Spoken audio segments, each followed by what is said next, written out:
ان الحمد للہ نحمده ونستعینه ونستغفره ونعوذ باللہ من شرور انفسنا ومن سیئات اعمالنا من يهده اللہ فلا مضل له ومن يضلل فلا هادی له واشهد ان لا الہ الا اللہ وحدہ لا شریک له واشهد ان محمدا عبده ورسوله اما بعد فان خير الحديث كتاب الله وخير الهدي هدي محمد صلى الله عليه واله وسلم وشر الامور محدثاتها وكل محدثة بدعة وكل بدعة ضلالة وكل ضلالة في النار.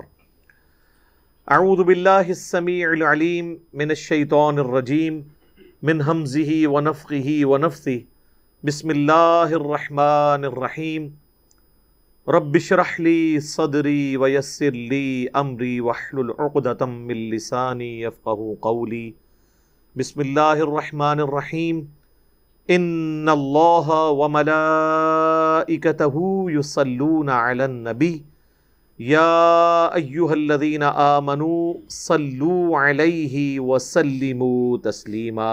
اللہم صلی علی محمد وعلی آل محمد کما صلیت علی ابراہیم وعلی آل ابراہیم انک حمید مجید. اللہم بارک علی محمد وعلی آل محمد کما بارکت علی ابراہیم وعلی آل ابراہیم انک حمید مجید.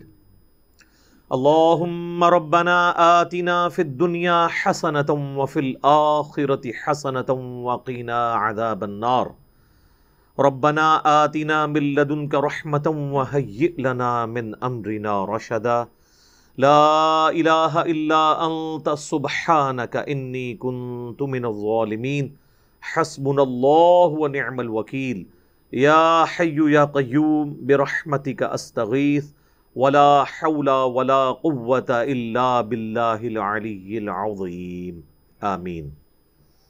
اعوذ باللہ من الشیطان الرجیم بسم اللہ الرحمن الرحیم. ان الذین یشترون بعہد اللہ وایمانہم ثمنا قلیلا. بے شک وہ لوگ جو کہ خریدتے ہیں اللہ کے عہد اور اپنی قسموں کے عوض چند ٹکے، تھوڑی سی مال کی محبت اور اس کی لالچ کے اندر وہ اللہ سے کیا ہوا عہد اور اللہ سے کھائی ہوئی قسمیں کہ ہم تیرے دین کے تابع فرمان رہیں گے، اس کو توڑ دیتے ہیں. اولئک لا خلاق لہم فی الآخرہ. یہ وہ لوگ ہیں جن کا آخرت میں کوئی حصہ نہیں ہے. وَلَا يُكَلِّمُهُمُ اللَّهُ. اور نہ قیامت کے دن اللہ ان سے کلام کرے گا، یعنی یہ غصے کا اظہار ہے. وَلَا يَنظُرُ إِلَيْهِمْ يَوْمَ الْقِيَامَةِ. اور نہ ہی ان کی طرف دیکھے گا قیامت کے دن. وَلَا يُزَكِّيهِمْ. نہ انہیں پاک کرے گا. وَلَهُمْ عَذَابٌ أَلِيمٌ. اور ایسے لوگوں کے لیے دردناک عذاب ہے. اللہم لا تجعلنا منہم اللہم اجرنا من النار. آمین. اب یہ اسپیسیفکلی اہل کتاب کے علماء کے بارے میں ڈسکشن ہو رہی ہے، کیونکہ پیچھے کانٹیکسٹ وہی چل رہا ہے کہ علماء یہود اپنے آپ کو اہل کتاب کہتے تھے اور اپنے مخالفین کو کہتے تھے یہ امی ہیں، ان پڑھ ہیں، جاہل ہیں. اور جب پیغمبر آخر الزمان صلی اللہ علیہ وآلہ وسلم آ گئے، جن کی پروفیسیز ان کی کتابوں میں موجود تھی، اور اس پہ وہ مشرکین عرب کو دھونس لگایا کرتے تھے کہ ابھی تو تم ہمیں مارتے ہو نا، جب آخری پیغمبر آئیں گے ہم ان کے ساتھ مل کے قتال کریں گے اور رومن اور پرشین امپائر کو بھی گرا دیں گے. اب اللہ کا کرنا ایسا ہوا کہ انہوں نے ضد اور ہٹ درمی کی وجہ سے اسلام قبول نہیں کیا، اور جن مخالفین کو یہ تانے دیتے تھے انہوں نے اسلام قبول کر لیا، یعنی اوس اور خزرج نے. تو اب اللہ کا غصہ ان پہ بہت ہے کہ یہ تو اہل علم تھے، یہ تو کتابوں کے ماننے والے تھے، اور ان کو سب کچھ پتا تھا کہ یہ کچھ لکھا ہوا ہے. تو میں یہی بات کرتا ہوں کہ علماء جو ہے نا، علماء کا طبقہ اتنا عجیب و غریب ہے کہ وقت کا پیغمبر بھی آ جائے نا تو یہ اس کے خلاف بھی کھڑے ہو جاتے ہیں. یہ علماء یہود تھے نا کھڑے ہوئے، عام لوگوں نے بات سمجھ لی، علماء یہود نے قبول کرنے سے انکار کر دیا. تو اس لیے پھر اللہ کا غصہ بھی دیکھیں کتنا ڈیٹیلڈ ہے. اللہ تعالیٰ فرما رہا ہے کہ جو لوگ اللہ سے کیا ہوا عہد کیا تھا، وہ آگے عہد آ جائے گا کہ تمام نبیوں سے یہ عہد لیا گیا تھا کہ تمہاری موجودگی میں اگر کوئی اور پیغمبر آ جائے تو تم نے اس پہ ایمان لے کے آنا ہے. یہ پیغمبروں سے عہد لیا گیا تھا، اور پیغمبروں کے ماننے والوں کا بھی کام یہی تھا کہ جب نبی آخر الزمان صلی اللہ علیہ وآلہ وسلم آئے تھے تو وہ اپنا عہد جو ان کی کتابوں میں لکھا تھا کہ تم نے ان پہ ایمان لانا ہے وہ پورا کرتے. لیکن صرف دنیاوی مسند کی خاطر، دنیاوی لالچ میں اپنی پوسٹ چھوڑنا ان کے لیے مشکل ہو گئی. ظاہر ہے نبی علیہ السلام تو ان کے بچوں کی مانے تھے. 70-80 سال کے بابے جو بیٹھے ہوئے تھے یہودیوں کے قلعوں میں، ان کے لیے نبی علیہ السلام تو بچوں کے مانند تھے. وہ کہتے تھے ہم یہ کل کے نوجوان کی بات کیوں مانیں، بات قبول نہیں کرتے تھے. اسی لیے سورۃ الانعام میں آیا نا کہ یہ ان کو ایسے پہچانتے ہیں جیسے اپنے بیٹوں کو. نبی علیہ السلام کو وہ اس طرح پہچانتے تھے، لیکن ضد کی وجہ سے نہیں انہوں نے بات قبول کی. تو اب اللہ کا غصہ دیکھیں کیا ہے کہ انہوں نے چونکہ عہد اللہ تعالیٰ کا توڑا ہے، اللہ سے کیا ہوا قول و قرار توڑا ہے، اب اس کے بدلے میں اللہ تعالیٰ ہمارا انہوں نے دنیا کی محبت کی خاطر یہ کیا نا، ثمناً قلیلا، تھوڑی سی انہوں نے دنیاوی منفعت حاصل کی تھوڑے سے مال کی خاطر. آج بھی علماء یہی کر رہے ہیں، پیسے دیں فتویٰ لے لیں اپنی مرضی کا. تو اللہ تعالیٰ ہمارا ایسے لوگوں کا اب آخرت میں کوئی حصہ نہیں. یعنی جو کچھ کمانا تھا نا دنیا میں کما لیا ہے، اب آخرت میں کچھ نہیں.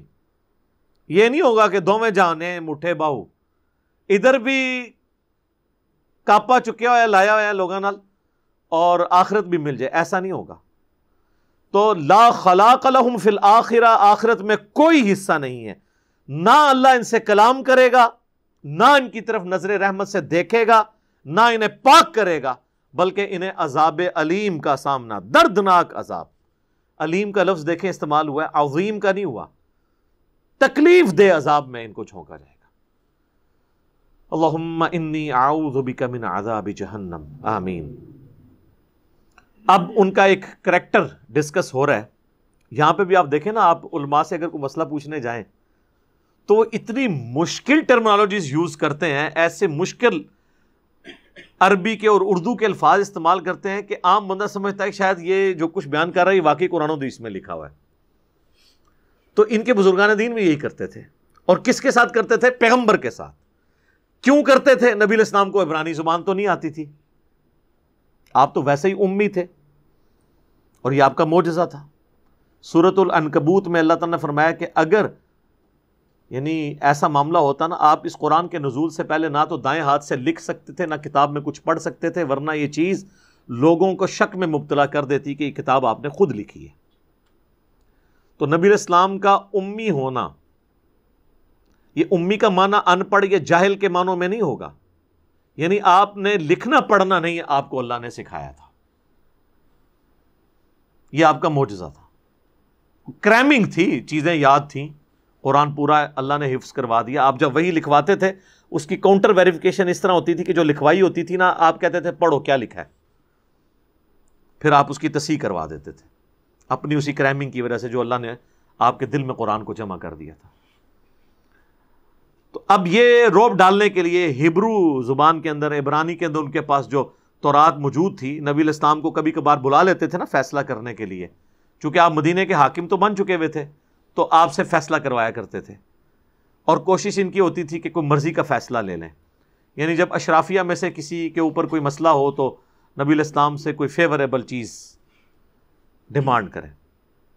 ابو داؤد میں کتاب الحدود چیپٹر میں ایک پوری ڈیٹیل حدیث ملتی ہے کہ نبی علیہ السلام کو یہودیوں نے اپنے مدرسے میں بلایا.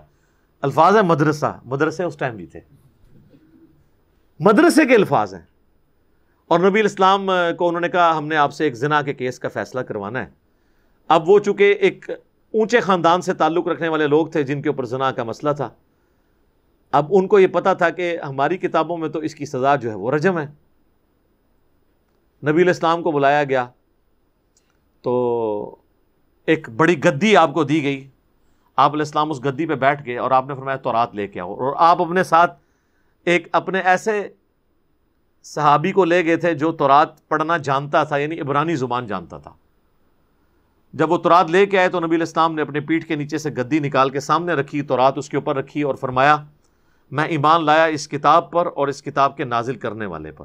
حالانکہ وہ کتاب ٹیمپرڈ تھی، لیکن آپ نے اس کا احترام کیا اور آپ نے اس کتاب میں سے اپنے صحابی کو کہا کہ ڈھونڈو کیا سزا لکھی ہوئی ہے. وہ جب پہلے تو وہ یہودی نے پڑھنا شروع کیا اور اس نے جہاں پہ وہ اس کی سزا لکھی تھی اس نے اس پہ ہاتھ رکھ کے اس کو سکپ کر دیا. تو صحابی نے پکڑ لیا، انہوں نے کہا یا رسول اللہ یہی لکھی ہوئی ہے سزا، اور پھر آپ نے اسٹیبلش کروائی. اب اسی کا ایک نقشہ یہاں پہ کھینچا جا رہا ہے. وَإِنَّ مِنْهُمْ لَفَرِيقًا يَلْوُونَ أَلْسِنَتَهُمْ بِالْكِتَابِ، اور ان میں سے ایک گروہ وہ ہے جو اپنی زبان کو بڑا مروڑ کے پڑھتا ہے. یہ آپ نے دیکھا نا، مولا علی، اب یہ سیدھا بھی کہا جا سکتا ہے. تو ایسے ایسے موٹے موٹے الفاظ بھی بولیں گے عجیب و غریب قسم کے کہ آپ جناب وہ پریشان ہو جائیں گے کہ پتہ نہیں کہاں سے پڑھ رہے ہیں. یہ کچھ یہی کرتے تھے ان کے بزرگ بھی. یلوون السنتہم بالکتاب، وہ اپنی زبان مروڑتے ہیں کتاب کو پڑھتے ہوئے. لتحسبوہ من الکتاب، تاکہ تم یہ سمجھو کہ یہ کتاب میں سے پڑھ رہے ہیں. وما ہوا من الکتاب، جبکہ وہ کتاب میں لکھا ہی نہیں ہوتا. یعنی وہی جو ہم کہتے ہیں کہ مسلم شریف سے مولانا شریف کو باہر نکالیں، تو وہ بھی اپنی تورات کے اندر مولانا شریف گھس جاتے تھے. پڑھ رہے اس میں سے ہیں. جیسے وہ پرانے زمانے میں لوگ، اس وقت تو موبائل نہیں ہوتے تھے نا، تو سلیبس کی کتابوں میں لوگ رکھ کے نا ٹارزن کی کہانیاں پڑھا کرتے تھے. ہمارے علماء بھی بعض اوقات بخاری مسلم سجائی ہوتی ہے، بخاری کھول کے بھی پڑھ رہے ہوتے ہیں تو وہ اس میں نہیں لکھا ہوتا. ڈاکٹر طاہر القادری صاحب انڈیا میں احمد آباد ایک جگہ ہے، 1,00,000 کے قریب مجمع تھا جس سے وہ خطاب کر رہے تھے. اس کی ویڈیو بھی یوٹیوب پہ رکھی ہے.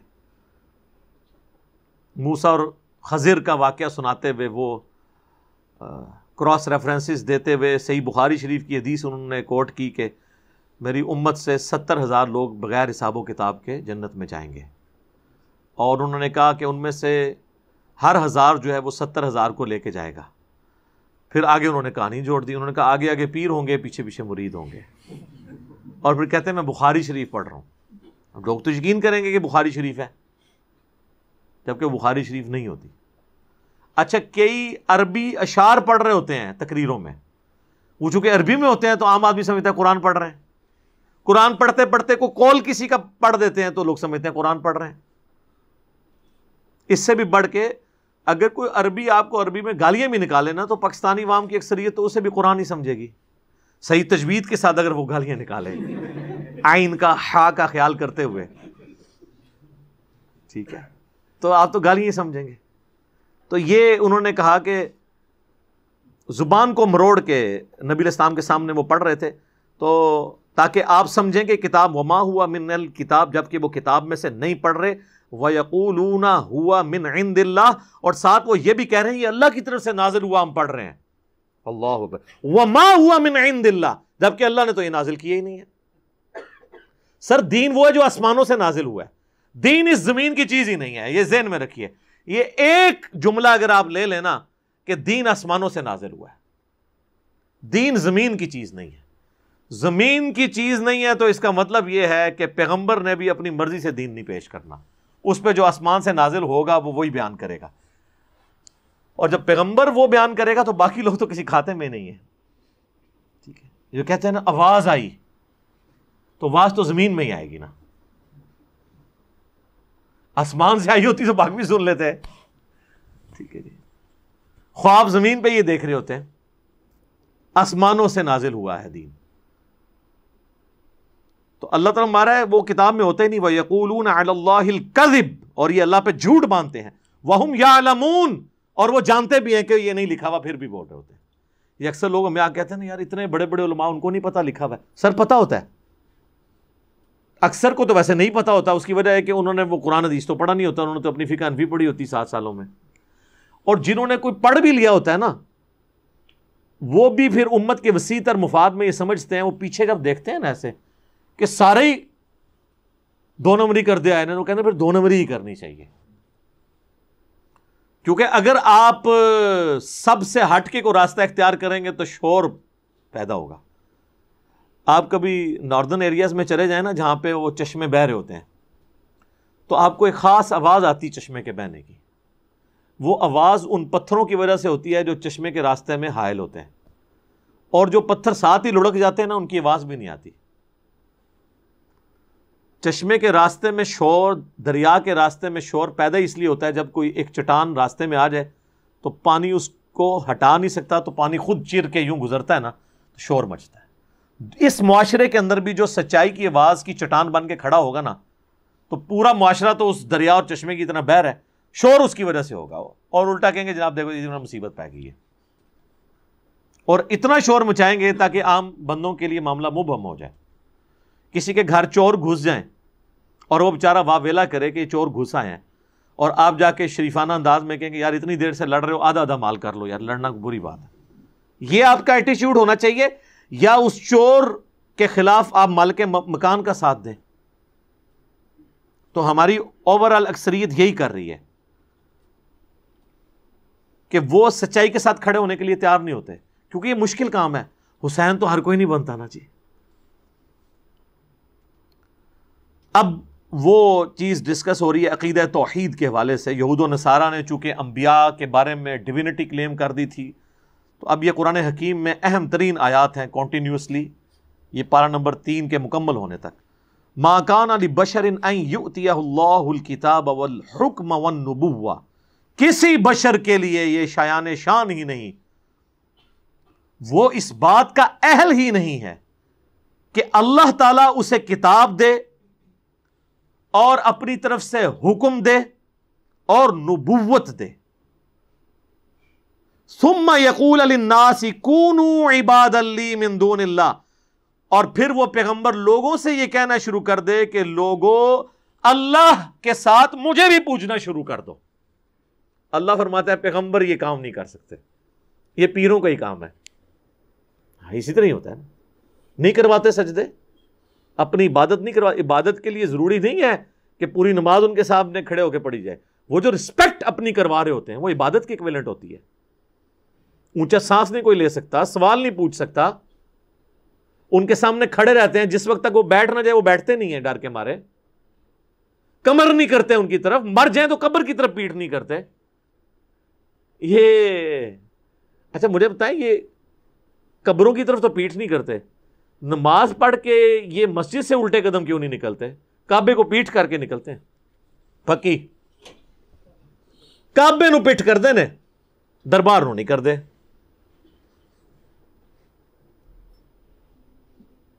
فرق دیکھا آپ نے؟ اور ویسے خانہ کعبے کے وہ اس سے عقیدت کے اور جذبات کے وہ نعرے بلند ضرور کریں گے.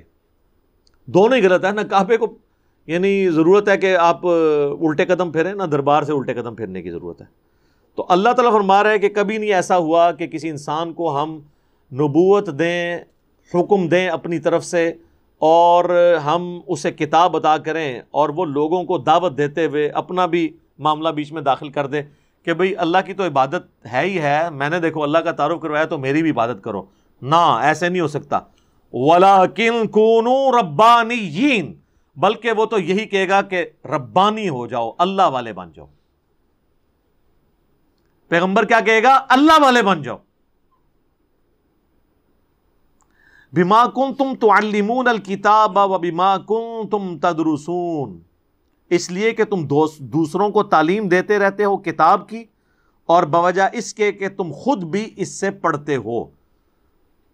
جب اللہ تعالیٰ نے پیغمبروں کو کتاب دی اور پیغمبروں کے ماننے والوں نے کتابوں کے ذریعے جو انبیاء کے آثار تھے آگے بات چلائی ہے, تو ان کتابوں میں تو ایسی کوئی بات نہیں لکھی ہوگی کہ اللہ کے ساتھ پیغمبروں کو بھی, یعنی حضرت عزیر علیہ السلام کو آپ نے اللہ کا بیٹا مان لینا ہے, نعوذ باللہ من ذالک, یا حضرت عیسیٰ علیہ السلام کو اللہ کا بیٹا مان لینا, یہ پیغمبروں کی تعلیمات ہی نہیں ہوں گی. ناٹ ایٹ آل.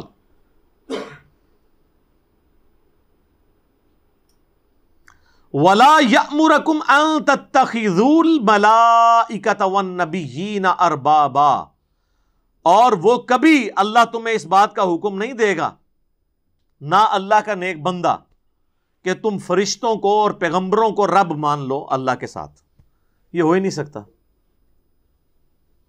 اَیَأْمُرُکُم بِالْکُفْرِ بَعْدَ اِذْ أَنْتُم مُسْلِمُونَ، کیا اللہ تعالیٰ یا اس کا پیغمبر تمہیں کفر کی طرف بلائیں گے اس کے بعد کہ تم اسلام لا چکے ہو؟ یعنی انبیاء اکرام کی رسپیکٹ کا ہرگز یہ مطلب نہیں ہے کہ انبیاء اپنی عبادت کروانا شروع کرتے ہیں۔ مجھے بتائیں، قرآن جب نبیوں کو اس طرح ڈسکس کر رہا ہے تو اس کا مطلب کیا ہے؟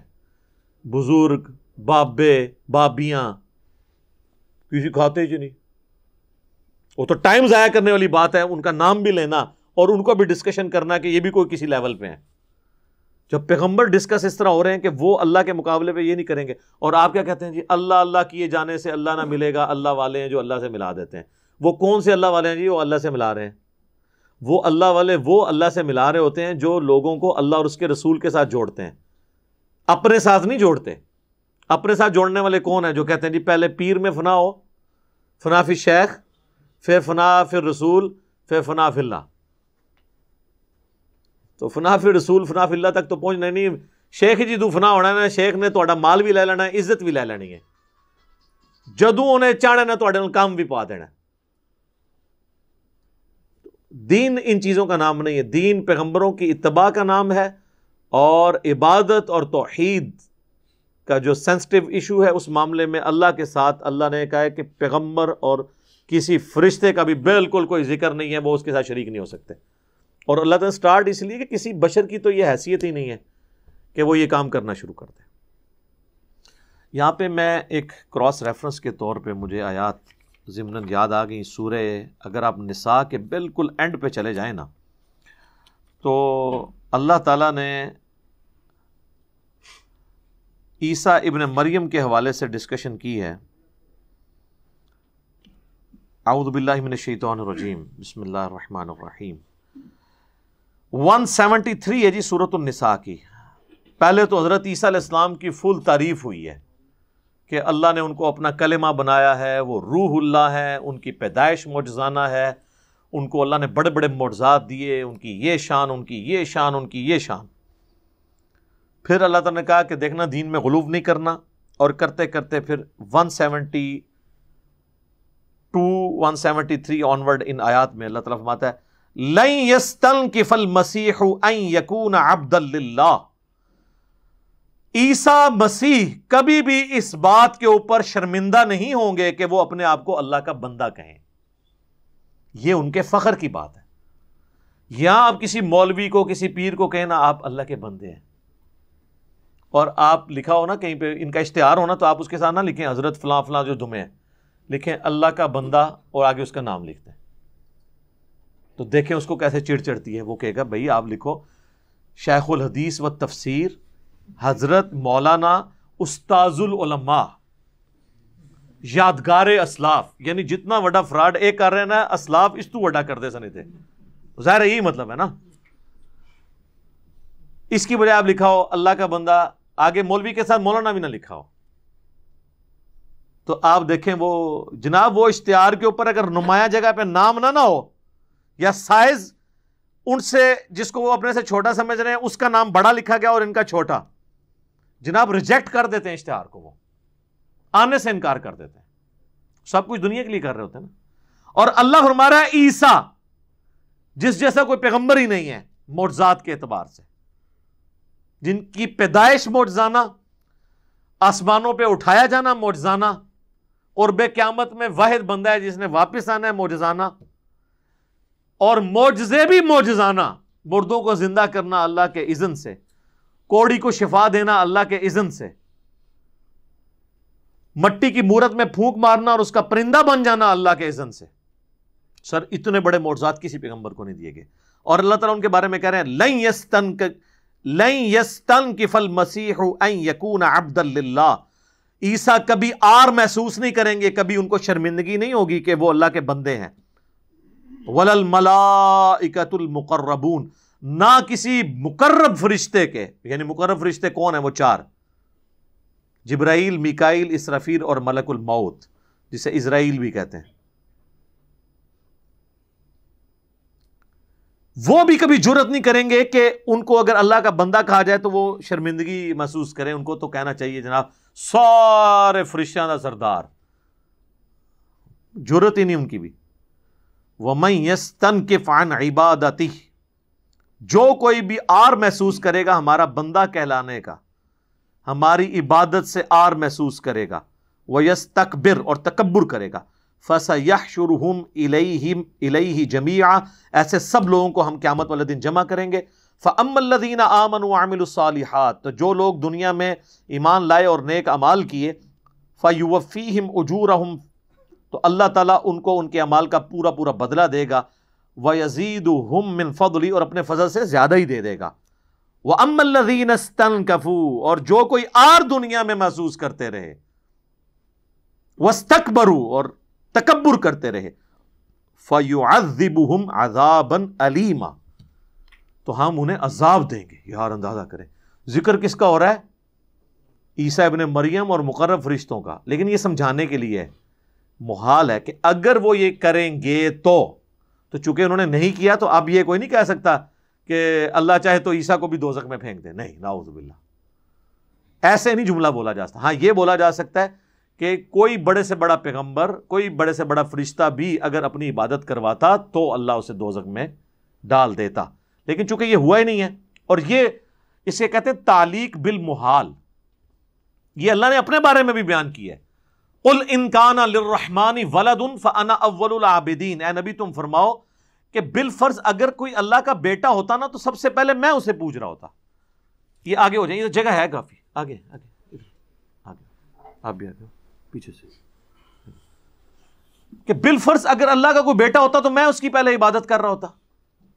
اب اس کا کیا مطلب ہے کہ اللہ کا کوئی بیٹا ہے؟ نہیں، سمجھانے کے لیے. وہ تو لم یلد ولم یولد ہے.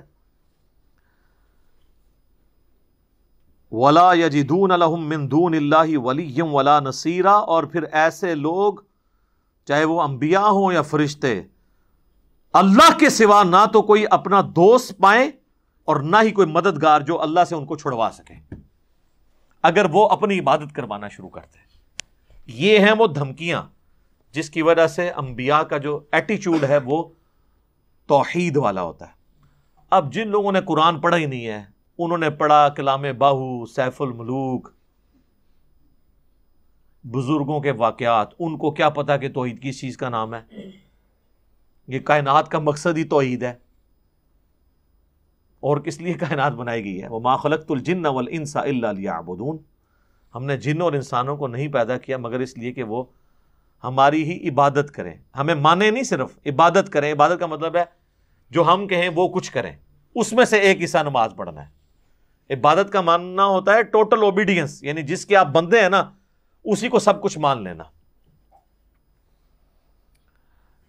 اب جناب آیت نمبر ہے 81 سورہ آل عمران کی. یہ بہت اہم آیت ہے 81 اور 82، جس میں اللہ تعالیٰ نے عالم ارواح میں، یعنی جب صرف روحیں تھیں تو پیغمبروں کی روحوں سے ایک عہد لیا تھا. ویسے تو ہم سب سے عہد لیا ہے، وہ سورۃ الاعراف میں آئے گا، الستو بربکم، کیا میں تمہارا رب نہیں ہوں؟ قالوا بلا، تو ہم سب نے کہا تھا ہاں اے اللہ تو ہمارا رب ہے. وہ ہمیں عہد یاد نہیں ہے لیکن ہماری انسٹنکٹ میں توحید موجود ہے. وہ ذرا سی بھی کوئی ٹریگر کرتا ہے تو وہ بات سمجھ آ جاتی ہے انسان کو کہ میں نے اپنے آپ کو خود نہیں پیدا کیا، میرے ماں باپ نے مجھے پیدا نہیں کیا، ان بیچاروں کو تو پتہ ہی نہیں تھا ان کے ساتھ کیا ہونا ہے. یہ تو اللہ نے ذریعہ بنا دیا نا. کسی نے اپنے ماں باپ کبھی خود چوز کیے؟ نہیں. تو اللہ تعالیٰ نے عالم ارواح میں انبیاء سے ایک اسپیشل عہد لیا تھا، جس طرح باقی انسانوں سے لیا، انبیاء سے اسپیشل، چونکہ وہ دنیا پہ اللہ کے نمائندہ بننے والے تھے. وَإِذْ أَخَذَ اللَّهُ مِيثَاقَ النَّبِيِّينَ، اور وہ وقت یاد کرو جب اللہ نے تمام نبیوں سے یہ عہد لیا تھا، لَمَا آتَيْتُكُم مِّن كِتَابٍ وَحِكْمَةٍ، کہ جب کبھی میں تمہیں دوں گا کتاب اور حکمت، یعنی کتاب اور حکمت یعنی پیغمبر بنا کے دنیا میں بھیجوں. ثُمَّ جَاءَكُمْ رَسُولٌ مُصَدِّقٌ لِمَا مَعَكُمْ، اور تمہاری موجودگی میں ہی اگر کوئی اور رسول آ جائے جو تمہاری تصدیق کرنے والا ہو اللہ کی طرف سے، لَتُؤْمِنُنَّ بِهِ وَلَتَنْصُرُنَّ، تو تمہارے پر یہ لازم ہے کہ تم نے اس پیغمبر کی ضرور مدد کرنی ہے اور اس پیغمبر کے اوپر ایمان بھی لے کے آنا ہے. یعنی ایک وقت میں ایک سے زیادہ پیغمبر آئے نا تو ان کے لیے ضروری ہے. اس سے پتہ چل گیا کہ پیری مریدی میں تو ٹھیے چلتے ہیں. کبھی ہوا ہے کہ ایک گدی کے اوپر دو پیر بیٹھ جائیں؟ بیٹھیں گے بھی تو ناراض بیٹھے ہوتے ہیں. یہ نہیں آپ نے کہنا کہ فلاں جگہ بیٹھے ہیں, نہیں, ایک دوسرے کو گمراہ سمجھتا ہے. لیکن یہ جو پیغمبروں کا جو خانقاہ والا معاملہ ہے نا, اس میں اللہ نے فرمایا یہ ہو ہی نہیں سکتا. آپ نے دیکھا پیغمبر اور پیر میں کتنا فرق ہے. ویسے تو پے سے ہی دونوں شروع ہوتے ہیں, لیکن زمین اسمان کا فرق ہے.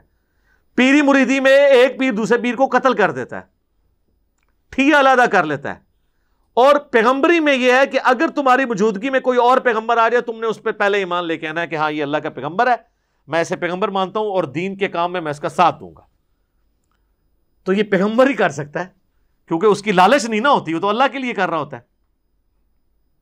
اور اس کی پریکٹیکل مثال سیدنا یحییٰ بن زکریا نے تصدیق کی عیسیٰ ابن مریم کی, دونوں ایک وقت میں. حضرت یحییٰ حضرت عیسیٰ کے دفاع کے لیے کھڑے ہو گئے کہ میں ان پہ ایمان بھی لاتا ہوں اور ان کی تصدیق بھی کرتا ہوں, یہ روح اللہ ہے, کلمت اللہ ہے. اور اس کی پاداش میں حضرت یحییٰ کو بھی قتل کیا گیا. تو یہ اس عہد کی پاسداری کی. تو یہ آیت ہے جنرل, اور اگر تعویل عام میں آپ اسپیسیفک مختلف کیسز کنسیڈر کرنا شروع کریں تو اسی میں یہ آتا ہے کہ اگر ہمارے نبی کی موجودگی میں کوئی پیغمبر, ہمارے نبی علیہ السلام کسی پیغمبر کی موجودگی میں دنیا میں آ جاتے تو اس پیغمبر پہ یہ واجب تھا کہ وہ ہمارے نبی کی تصدیق کرتا. ویسے تو میلاد کے جلسوں میں اس کا یہ ترجمہ بیان کیا جاتا ہے کہ اللہ نے تمام نبیوں سے عہد لیا کہ اگر تمہاری موجودگی میں میرے آخری نبی آ جائیں. یہ کہاں لکھا ہوا ہے یار, کوئی شرم کرو. یہ اگر ہوتا تو الرسول کے ساتھ ہوتا کہ وہ خاص رسول آ جائے. یہاں تو جنرل ہے, کوئی بھی رسول آ جائے. یہ آیت ہی جنرل ہے, نبی علیہ السلام کے بارے میں نہیں ہے. یہ جنرل ہے, کیونکہ رسول اللہ تو کسی نبی کی موجودگی میں آئے نہیں ہے.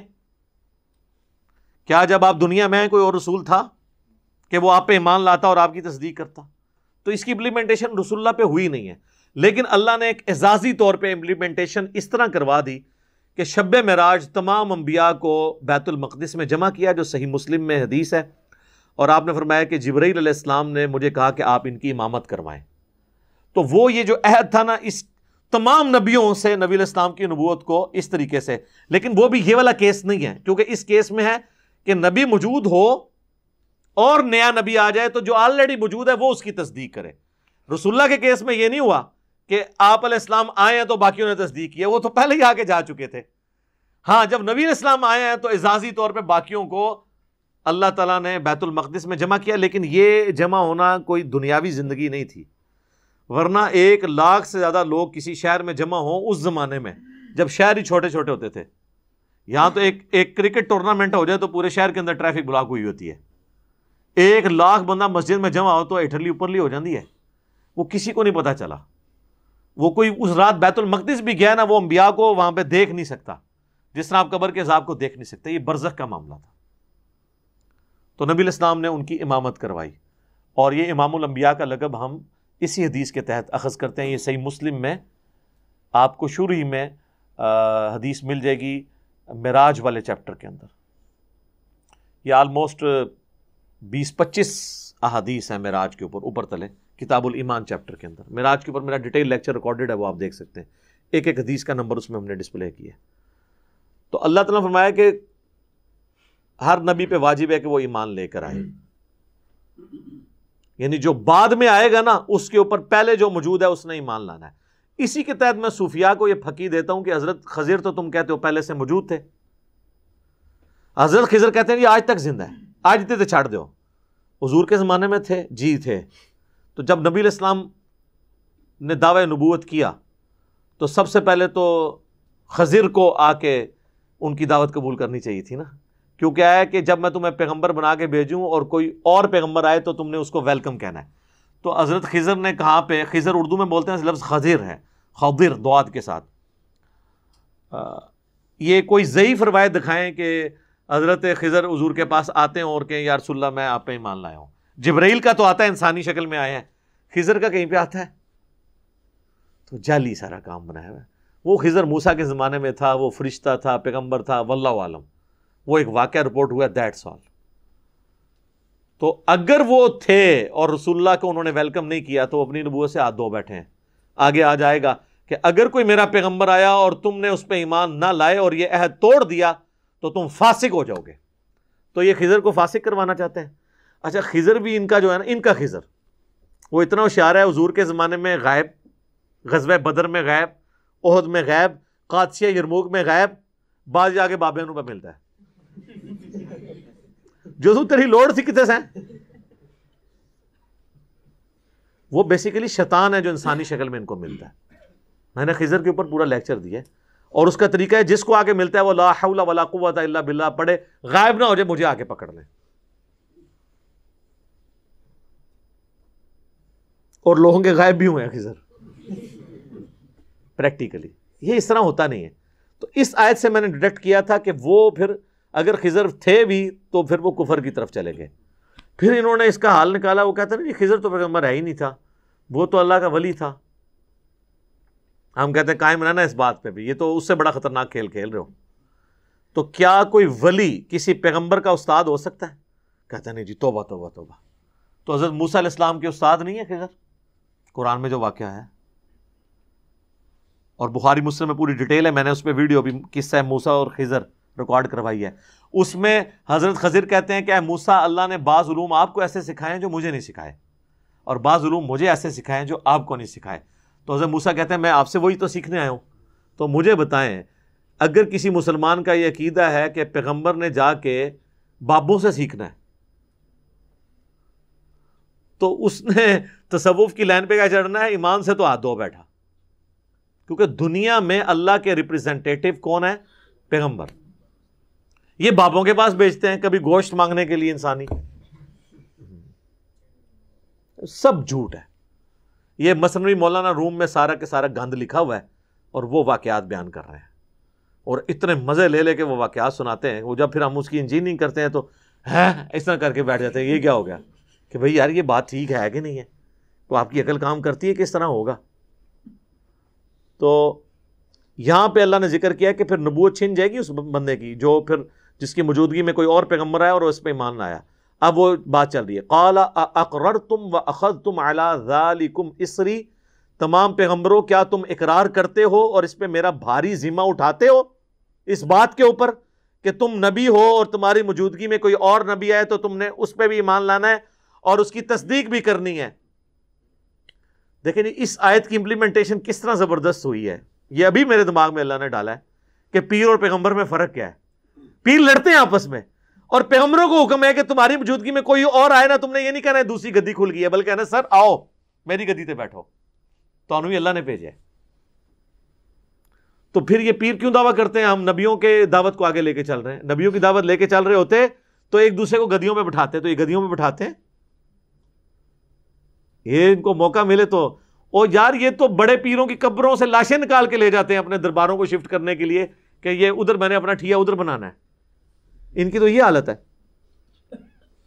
قالوا اقررنا، تمام پیغمبروں نے کہا ہم اقرار کرتے ہیں کہ ہم آپ کی بات اے اللہ مانیں گے. قال فاشهدوا، اللہ نے فرمایا سارے ایک دوسرے پہ گواہ ہو جاؤ کہ یہ تم نے اقرار میرے ساتھ کیا ہے. وَأَنَا مَعَكُمْ مِنَ الشَّاهِدِينَ، اور میں بھی گواہوں میں شامل ہوں. اللہ اکبر. اللہ کہہ رہے ہیں میں بھی گواہوں میں شامل ہوں کہ تم نے میرے ساتھ عہد کیا ہے. فَمَن تَوَلَّى بَعْدَ ذَلِكَ، اب بھی اگر کوئی پھرا نہ اس کے بعد، فَأُولَئِكَ هُمُ الْفَاسِقُونَ، تو ایسے لوگ پھر فاسق ہوں گے. تو ایسا کبھی ہو نہیں سکتا کہ ایک پیغمبر کی موجودگی میں دوسرا پیغمبر آئے اور وہ اس کی مدد نہ کرے، ورنہ اس کی نبوت گئی. اس لیے میں کہتا ہوں خضر کی نبوت بچا لو اگر اس کو زندہ رکھنا ہے تو کہو کہ وہ حضور سے پہلے ہی فوت ہو گیا تھا، ورنہ نبوت گئی اس کی. یہ لاجیکل. لیکن ان بچاروں کو نہ کوئی دین پتا، اسی لیے پھر الٹیمیٹلی اور جی سارا دین کتاباں سے نہیں ہے نا. کتنے ہے پھر؟ اور کتاباں سے نہیں تو پھر کتنے ہے؟ سینے چ بھی نہیں رہا جی. بریلویاں دے سینے چاہیے، دیوبندیاں دے، سنیاں دے کہ شیعہ دے سینے بھی تو وق وق نے. ٹھیک ہے نا. تو الٹیمیٹ ہے. تو اگر کوئی کہتا ہے ان کے سینوں میں، تو دوسروں سے پوچھ رہے ان کے سینوں میں کیا ہے، کہیں گے اس کے سینے میں بغض رسول بھرا ہوا ہے. دوسرا کہے گا اس کے سینے میں تو شرک ہے. تیسرا کہے گا یہ تو بدعتی ہیں. سینے نہیں، حضور نے حجۃ الوداع پہ سینے چھوڑے تھے، نہ سینے دا گوشت چھڑیا نہ او دا لیگ پیس، ایک کم نہیں. نبی علیہ السلام نے فرمایا 2 چیزیں چھوڑ کے جا رہا ہوں، اللہ کی کتاب اور اس کے نبی کی سنت. That's all. غدیر خم پہ فرمایا اللہ کی کتاب اور میرے اہل بیت کے ساتھ اس نے سلوک کرنا. That's all. حالانکہ نبی علیہ السلام کے پاس تو ایسے لوگ بھی تھے جو آپ چھوڑ بھی سکتے تھے کہ یہ میں ان پہ اعتماد کرتا ہوں، لیکن اس کا فائدہ نہیں تھا. اس کی وجہ یہ ہے کہ جس طرح حضور علیہ السلام دنیا سے چلے گئے، انہوں نے بھی دنیا سے جانا تھا. لیکن قرآن دیکھ لیں، قرآن آج بھی اسی طرح زندہ ہے جس طرح حضور کے زمانے میں تھا. تو اس لیے آپ علیہ السلام نے قرآن اور سنت کو چھوڑا. افغیر دین اللہ یبغون، کیا اللہ کے سوا کوئی اور دین تلاش کرتے ہیں یہ لوگ؟ وَلَهُ أَسْلَمَ مَن فِي السَّمَاوَاتِ وَالْأَرْضِ، جبکہ زمین و آسمان میں ہر کوئی اللہ کے سامنے سر تسلیم خم کیا ہوا ہے. یہ صرف جن اور انسان ہیں جو باغی ہیں. آج تک کبھی ہوا ہے کہ سورج نے نکلنے سے انکار کر دیا ود رسپیکٹ ٹو زمین؟ کبھی نہیں ہوا. یا زمین نے اگانے سے انکار کر دیا ہو. ہر چیز تابع فرمان ہے اللہ کی، جس کی جو ڈیوٹی لگی ہے وہ اسی طریقے سے ہے. آج تک ہوا ہے کہ آگ آپ جلائیں اور وہ چیزوں کو گرم نہ کرے؟ وہ ابراہیم کے لیے ایک ہی دفعہ یہ آگ ٹھنڈی ہوئی ہے. آگ کی اللہ نے ڈیوٹی لگائی ہے، وہ پوری کرے گی. تو اللہ تمہارا زمین و آسمان میں ہر چیز سر تسلیم خم کرتی ہے اللہ کے سامنے. جن اور انسان اس لیے نہیں کرتے کہ ان کو اللہ نے اختیار دیا ہے. اگر ان کو بھی فرشتوں کی طرح اللہ تعالیٰ بناتا، نہ اختیار نہ دیتا، تو یہ بھی کرتے. طوعا و کرہا، خوشی سے یا مجبوری سے، ہر چیز اللہ کی تابع فرمان ہے. وَإِلَيْهِ يُرْجَعُونَ، اور اسی کی طرف لوٹایا جانا ہے سب کو. اب اللہ تعالیٰ نے یہود و نصارہ کے فرسودہ نظریات کے بعد ایمان والوں کو بتایا کہ بھئی یہ عقیدہ ہونا چاہیے بندے کا، اور نبی علیہ السلام کی مبارک زبان سے اس کو کہلوایا. قُلْ آمَنَّا بِاللَّهِ، اے نبی تم فرماؤ ہم ایمان لائے اللہ پر. وَمَا أُنزِلَ عَلَيْنَا، اور ایمان لائے اس پہ جو ہم پہ نازل ہوا، یعنی یہ فائنل ٹیسٹمنٹ. وَمَا أُنزِلَ عَلَىٰ إِبْرَاهِيمَ وَإِسْمَاعِيلَ وَإِسْحَاقَ وَيَعْقُوبَ وَالْأَسْبَاطِ، اور ہم ان تمام کتابوں پر اور صحیفوں پر ایمان لائے جو ابراہیم، اسماعیل، اسحاق اور یعقوب اور ان کی اولاد پہ نازل ہوئی. وَمَا أُوتِيَ مُوسَىٰ وَعِیسَىٰ، اور جو کچھ دیا گیا موسیٰ کو اور عیسیٰ کو. وَالنَّبِيُّونَ مِن رَبِّهِمْ، اور جتنے بھی رب کی طرف سے پیغمبر آئے سب پہ ہم ایمان لاتے ہیں. لا نفرق بین احد منہم، ہم ایمان لانے میں کسی ایک میں بھی فرق نہیں کرتے. وَنَحْنُ لَهُ مُسْلِمُونَ، اور ہم اللہ کے تابع فرمان ہوتے ہیں، ہم سر تسلیم خم کرتے ہیں اپنے رب کے حضور. کسی ایک پیغمبر کا بھی انکار نہیں کرتے ایمان لانے میں، فرق نہیں کرتے. فرق کا مطلب یہ ہے کہ ہم، یعنی یہودیوں نے کہا ہم موسیٰ کو تو مانیں گے، عیسیٰ ابن مریم کو نہیں مانیں گے، کافر. عیسائیوں نے کہا کہ ہم عیسیٰ کو مانیں گے، محمد رسول اللہ کو نہیں مانیں گے، کافر. تو مسلمانوں کو کہا جا رہا ہے تم نے نہ تو کسی پیغمبر کا انکار کرنا ہے، نہ ان کی کتابوں کا انکار کرنا ہے. ہمارے نزدیک عیسیٰ ابن مریم کا انکار بھی ویسا ہی ہے جس طرح کوئی محمد رسول اللہ صلی اللہ علیہ وآلہ وسلم کا انکار کر دے. کوئی فرق نہیں کر سکتے. لیکن یہ فرق ہے ایمان لانے میں، مرتبے میں فرق ہے. تلک رسل فضلنا بعضهم علی بعض، یہ اللہ کے رسول کہ بعض کو بعض پہ فضیلت دی. یہ شروع میں آیت آئی تھی نا، تیسرے بار تلک الرسل فضلنا بعضهم علی بعض. اللہ کے رسولوں میں اللہ نے بعض کو بعض پہ فضیلت دی ہے. لیکن یہ فضیلت ایسی نہیں ہونی چاہیے کسی کی کوئی اپنی طرف سے بنا کے کہ وہ توہین کرنی شروع کر دے کسی پیغمبر کی. تو بخاری مسلم میں حدیث ہے کہ مجھے یونس پہ بھی فضیلت مت دو، وہ اس اعتبار سے کہ کسی کی تنقیص نہ ہو، ویسے آپ ضرور شان بیان کریں. وہ کہلاتا ہے تفضیل بین الرسل، رسولوں میں ایک دوسرے میں فضیلت، وہ تو عقیدہ درست ہے. تفریق بین الرسل یہ کفر ہے. وَمَن يَبْتَغِ غَيْرَ الْإِسْلَامِ دِينًا، یہ اتنی اہم آیت ہے، ہم نے اپنے منہج پہ لکھ کے پہلے نمبر پہ یہ آیت لگائی ہوئی ہے، سورہ آل عمران 85. جو کوئی اسلام کے علاوہ کسی دین کا طلبگار ہوگا، یہ میں نے اس لیے لگائی تھی کہ اسلام ہے دین. بریلوی، دیوبندی، اہل حدیث، سنی، شیعہ کے فرق سے باہر نکلو. قبر میں جاتے ہی ویسے یہی ہے، یہی پوچھا جانا ہے من ربک ما دینک، اور من نبیو کا، اور یہ بھی الفاظ ہیں بخاری میں ما کنت تقول فی حق ھذا الرجل، اس مرد کے بارے میں دنیا میں تیرا کیا عقیدہ تھا؟ نبی علیہ السلام کے بارے میں پوچھا جائے گا. تو قبر میں پوچھا جانا ہے اللہ کے بارے میں، اس کے دین کے بارے میں اور اس کے پیغمبر کے بارے میں. اس کے بعد تو ہونا چاہیے تھا تو کس امام کا مقلد ہے. اچھا آگے سے آپ کہتے ہیں میں حنفی ہوں، تو پھر اگلا سوال ہونا چاہیے تھا حنفی دیوبندی یا حنفی بریلوی؟ ہاں ظاہر ہے دونوں ایک دوسرے کو کافر ہی سمجھتے ہیں، جبکہ اسلام میں یہ چیز نہیں، صرف اسلام ہے. جو کوئی بھی اسلام کے علاوہ کسی دین کا طلبگار ہوا فَلَن يُقْبَلَ مِنْهُ، ہم اس سے قیامت کے دن اس کا دین قبول ہی نہیں کریں گے. تو سٹارٹ ہوا تھا مَا كَانَ ابراہیم یہودی ولا نصرانی، ابراہیم نہ یہودی تھے نہ عیسائی تھے نصرانی تھے، وَلَكِنْ كَانَ حَنِيفًا مُسْلِمًا وَمَا كَانَ مِنَ الْمُشْرِكِينَ، بلکہ وہ سب سے ٹوٹ کے ایک اللہ کے ہو گئے تھے اور وہ مشرک نہیں تھے اور مسلم تھے. ابراہیم بھی مسلم، عیسیٰ بھی مسلم، موسیٰ بھی مسلم، تمام پیغمبر مسلم، تم بھی مسلم بنو. اچھا ویسے صحیح کرتے ہیں قرآن ڈائریکٹ پڑھنے نہیں دیتے. قرآن کو پڑھ کے پوچھ سکتا ہے کہ جی ہم نے جو نام رکھے ہوئے ہیں یہ تو قرآن میں ہے نہیں، قرآن میں تو ہے کہ مسلم بن جاؤ، ربانی بن جاؤ، اس لیے قرآن ڈائریکٹ نہیں پڑھنا چاہیے ورنہ گمراہ ہو جاتا ہے. ظاہر ہے قرآن میں تو دوسرا لفظ ہی نہیں آئے گا. آپ کا جتنا اسٹیبلش فرقہ واریت ہے نا، قرآن کے تو قریب بھی نہیں پھٹکتی. وہ بندہ سوچتا ہے کہ یار انہوں نے تو کیا کیا ہوا ہے، یہ قرآن میں تو ایسی کوئی بات لکھی نہیں ہوئی ہے اور انہوں نے بنیادی عقائد کے طور پہ ہمیں بتائی ہوئی یہ چیزیں. تو قیامت کے دن اللہ فرماتا ہے ہم اس سے اس کا دین قبول نہیں کریں گے. وَهُوَ فِي الْآخِرَةِ مِنَ الْخَاسِرِينَ، اور ایسا شخص آخرت میں خسارہ پا جانے والوں میں ہو جائے گا.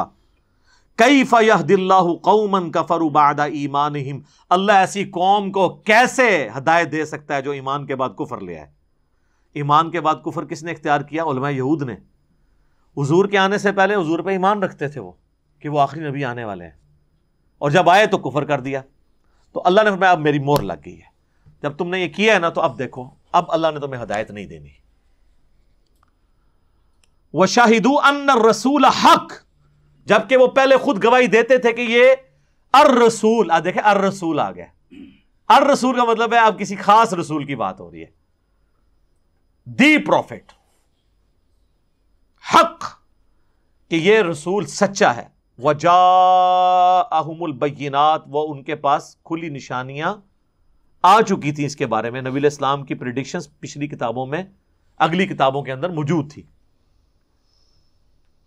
واللہ لا یہدی القوم الظالمین، اللہ تعالیٰ ایسی ظالم قوم کو کبھی بھی ہدایت نہیں دیتا. اولئک جزاؤہم، لو جی اب آیا فتویٰ علماء کے بارے میں، علماء سو کے بارے میں. ایسے لوگوں کا ہے بدلہ اور سزا، ان علیہم لعنت اللہ والملائکۃ والناس اجمعین، ایسوں پر اللہ کی لعنت، اللہ کے فرشتوں کی لعنت اور تمام انسانوں کی لعنت. کون لوگ؟ جو ایمان لانے کے بعد کفر اختیار کر لیں. اور یہ آپ آج بھی پریکٹیکلی چیک کر سکتے ہیں. ایک مسلمان کہتا ہے جی میں قرآن کو مانتا ہوں، آپ اسے قرآن سے آیت بتاتے ہیں لکھا ہوا ایاک نعبد و ایاک نستعین، اب پتہ چلے گا تو مانتا ہے کہ نہیں مانتا. اس کے بعد بابوں کو پکارنا چھوڑتا ہے کہ نہیں چھوڑتا. تو قرآن پہ ایمان بھی ہے ساتھ کفر بھی ہے. خالدین فیہا، رہیں گے ہمیشہ ہمیش اس میں. لا یخفف عنہم العذاب، اللہ تعالیٰ ان کے عذاب کو بھی ہلکا نہیں کرے گا. ولا ہم ینظرون، نہ کوئی مہلت دے گا. الا الذین تابوا، ہاں آج بھی اگر کوئی توبہ کر لے، توبہ کا دروازہ کھلا ہے. وہ جامع ترمذی میں حدیث ہے موت کے غرغرے سے پہلے پہلے توبہ کر سکتے ہو، لیکن وہ پتہ تو نہیں غرغرہ کس ٹائم آ جائے، کسی کو نہیں پتا. من بعد ذالک، اس جرم کے بعد، واصلحوا، اور اللہ کے نزدیک تو توبہ وہ ہے جس میں آپ اصلاح کر لیں. یہ جو توبہ ہم کرتے ہیں نا یہ والی توبہ نہیں، اصلاح والی توبہ کہ واقعی مان لیں. فإن اللہ غفور رحیم، تو بے شک اللہ تعالیٰ بخشنے والا مہربان ہے. ان الذین کفروا بعد ایمانہم، بے شک وہ لوگ جنہوں نے کفر اختیار کیا ایمان لانے کے بعد، ثم ازدادوا کفرا، اور اس کے بعد کفر میں بڑھتے چلے گئے. تو بڑھتے چلے گئے نا، یہودیوں نے صرف حضور علیہ السلام کا انکار نہیں کیا، بلکہ ان میں سے بعض لوگوں نے اوپر سے ایمان قبول کر کے اندر سے منافق اور اسلام کی پیٹھ میں چھرا گھونپا، یعنی کفر میں بڑھتے چلے گئے. بنو قریظہ نے کیا کیا تھا؟ بدعہدی تو کی تھی. آج بھی لوگ کہتے ہیں نا جی بنو قریظہ کے ساتھ نبی علیہ السلام نے اتنی سزا دی، کیوں دی؟ بھائی اس لیے کہ جو کچھ نبی علیہ السلام نے ان کے ساتھ کیا بعد میں، یہی کچھ مسلمانوں کے ساتھ ہونا تھا جو انہوں نے بدعہدی کی تھی. مسلمانوں کے ساتھ یہی کچھ ہونے والا تھا. اس کے سبب وہ تو اللہ نے بچا لیا نا اور ان کی سازشوں سے محفوظ کیا. لن تقبل توبتہم، اللہ تعالیٰ ایسوں کی پھر توبہ قبول نہیں کرے گا. وَأُولَئِكَ هُمُ الضَّالُّونَ، اور ایسے ہی لوگ ہیں گمراہ. تو ان لوگوں کی توبہ قبول نہیں ہوگی جو لوگ سچ اور حق کو پہچانے کے بعد بھی انکار کرتے ہیں. یہ ہے اصل میں یونیورسل ٹروتھ. یہ اکثر لوگ کہتے ہیں نا جی اتنے بڑے بڑے لوگوں کو بات کیوں نہیں سمجھ آتی؟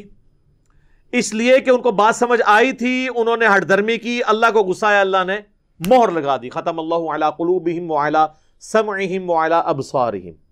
اور یہ میں اپنی طرف سے بات نہیں کر رہا، یہ پارہ نمبر 7 جو ہے نا سورۃ المائدہ میں، پارہ نمبر 7 کی آخری آیات جو ہے نا وہ یہی ہیں.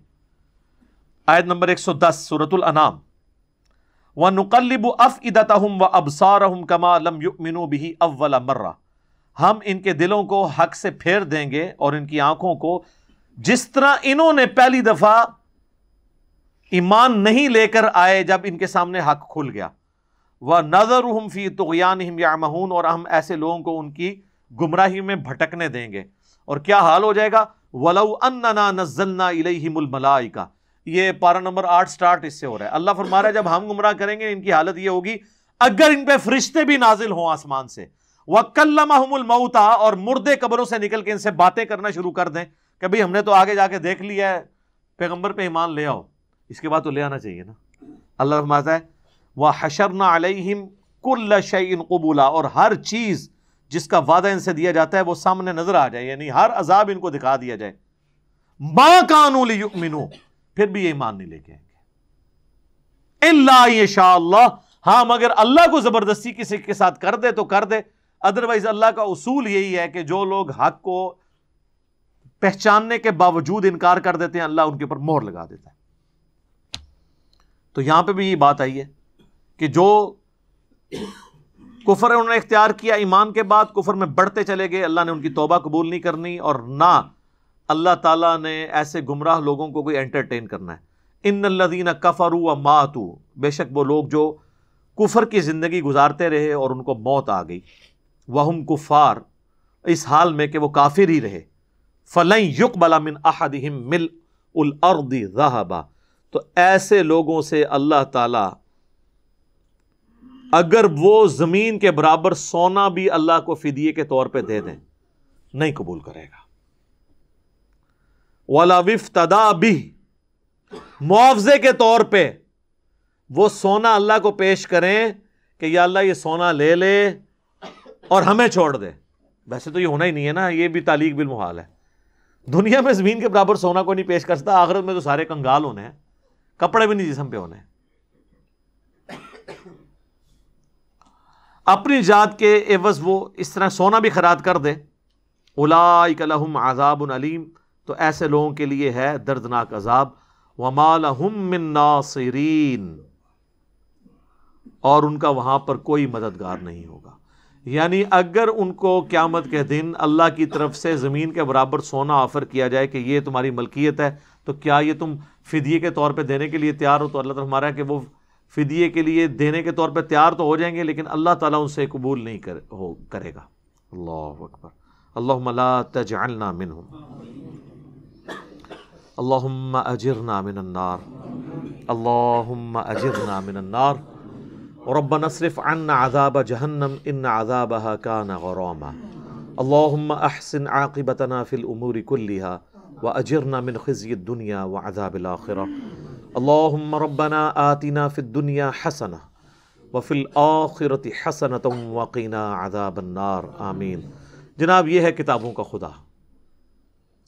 وہ کہتے ہیں نہیں مولوی ہر ٹائم ڈراندے نے، کوئی میٹھیاں میٹھیاں گلاں کرو، سر کڈو نہ طرح میٹھی گل. قرآن میں میٹھی بات بھی آتی ہے نا تو صرف اس لیے کہ آندہ کی جو کڑوی باتیں ان کو ہضم کرو. میٹھے والا کام قرآن اس کوئی نہیں، کیونکہ اس سے قبلہ نہیں درست ہوتا. یہ دیکھ لیں کتنی کتنی سخت آیات ہیں اور بالکل واضح عقائد ہیں. یہ آج کے ہم نے جو چند آیات کور کی ہیں، آپ ذرا امت مسلمہ کے عقائد اور نظریات، اسٹیبلش دین جو لوگوں کے اندر ہے، وہ ذرا اس کے اوپر پیش کریں.